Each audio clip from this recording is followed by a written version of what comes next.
நதிநீர் ஒப்பந்தம் தொடர்பாக பாகிஸ்தான் முன்னாள் வெளியுறவுத்துறை அமைச்சர் பிலாவல் பூட்டோ சர்தாரி விடுத்த எச்சரிக்கைக்கு பதிலளித்த நடிகரும் பாஜக தலைவருமான மிதுன் சக்கரவர்த்தி, பாகிஸ்தான் தொடர்ந்து அச்சுறுத்தல்களை விடுத்தால் இந்தியா பொறுமையை இழந்து பிரம்மோஸ் ஏவுகணைகளை ஏவும் என்று கடுமையாக எச்சரித்துள்ளார்.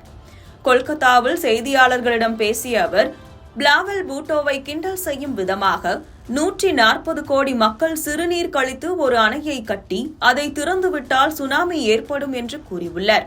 மேலும், என்னுடைய இந்த கருத்து பாகிஸ்தான் மக்களுக்கு எதிரானது அல்ல, பிலாவல் பூட்டோவுக்கு மட்டுமேயானது என்றும் அவர் விளக்கமளித்தார். பிலாவல் பூட்டோவின் இந்த அச்சுறுத்தல் சிந்து நதியின் நீரை இந்தியா திசை திருப்புவது பாகிஸ்தானின் வரலாறு, கலாச்சாரம் மற்றும் நாகரீகத்தின் மீது நடத்தப்படும் தாக்குதல் என்று அவர் தெரிவித்ததை தொடர்ந்து வந்தது. சிந்து நதிநீர் விவகாரத்தில் தங்களுக்குரிய பங்கை இந்தியா மறுத்தால் போர் வெடிக்கும் என்றும் பிலாவல் பூட்டோ முன்னதாகவே எச்சரித்திருந்தார். இந்தியா கடந்த ஏப்ரல் மாதம் பகல்காம் தாக்குதலுக்கு பிறகு 1960 சிந்து நதிநீர் ஒப்பந்தத்தை நிறுத்தியது.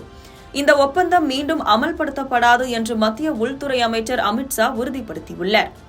முன்னதாக பாகிஸ்தான் ராணுவ தளபதி ஜெனரல் அசீம் முனீர் இந்தியா மீது அணு ஆயுத தாக்குதல் நடத்தப்படும் என்று மிரட்டல் விடுத்திருந்தார்.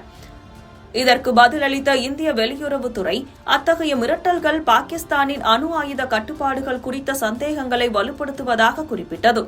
மேலும், எந்தவித அணு ஆயுத மிரட்டலுக்கும் இந்தியா அடிபணியாது என்றும் தேசிய பாதுகாப்பை உறுதி செய்யும் என்றும் தெரிவித்தது.